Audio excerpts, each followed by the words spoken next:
i doneli smo još jednu humanitarnu pomoć za narod koji ovde živi.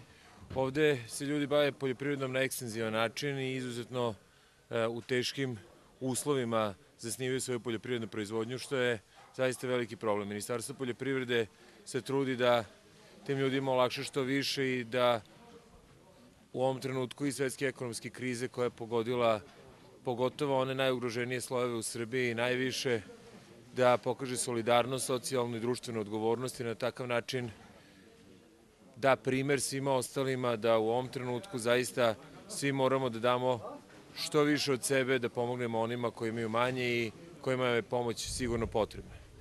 Danas smo doneli jednu veću količinu sadnica